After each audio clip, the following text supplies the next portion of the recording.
Rina Shah is a former Republican advisor and a political strategist and commentator. She joins us live from Washington, D.C. Welcome to the programme. So, fighting talk there from Joe Biden, but when it comes to an election year, how damaging are these comments and questions about his memory?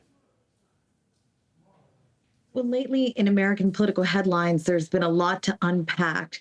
But with this story, it's quite simple and direct. This special counsel at the Department of Justice, Joe Biden's Department of Justice, is somebody that is a known Republican. And tonight, what we're hearing across these United States is folks saying that this is a political witch hunt.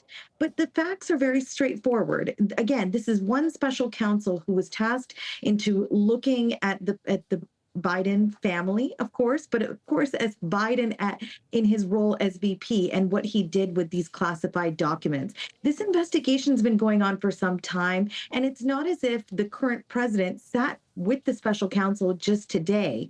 He sat with him back this past fall. And what we're learning now, of course, is quite shocking, but it is only one man's opinion. He is a lawyer and he's not a physician. So this is, again, a moment in which we're hearing just tidbits of this big report come out.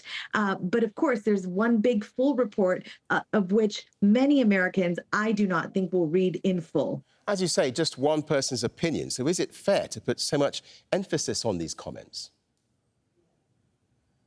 Well, look, my defense of the current president isn't based on politics at all. In fact, I think this is a moment in which we have to continue to look at realities here. He is the oldest president we've ever had, and his staff has kept him out of the spotlight many times. But I do think him coming out tonight, giving this press conference very angrily, very forcefully, speaking directly to these allegations, the assessment by the special counsel of his mental faculties, of his cognitive abilities, his, again, ability to recall certain facts in his own life. I think this was a good move by his staff.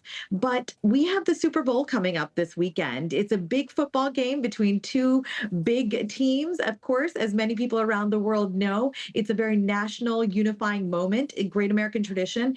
American presidents typically sit for a big interview, a tough interview before this big game. Some estimated 200 million Americans are supposed to be watching, and this will be the second year in a row that Biden and his team have said no to doing this interview. So now, given today's news, it seems that this was a good move, again, by his team's part. They understand that getting him out in front of the cameras isn't always a good thing because they run the risk of him looking weak. OK, now he did talk about the war on Gaza during that press conference, and he appeared to muddle the presidents of Mexico and Egypt. Just stay with us a moment. We're just going to have a quick listen to that. As you know, initially, the president of Mexico, Sisi, did not want to open up the gate to allow humanitarian material to get in. I talked to him. I convinced him to open the gate.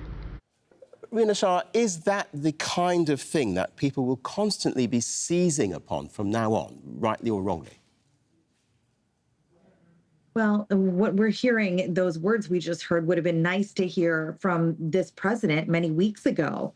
I think the Biden-Blinken duo, their handling of what's happening between Israel and Gaza is just so poor on every level. And we see it now months later in how the polling is reflecting that Biden has lost tremendous support with Muslim Americans, particularly Arab Americans, key demographics that he needs and had the support of. So it really begs the question, which trusted messengers is he going to be trotting out in these next many months to really give to the American public a salient argument about him being able to, again, have that trust from us to handle such a big conflict.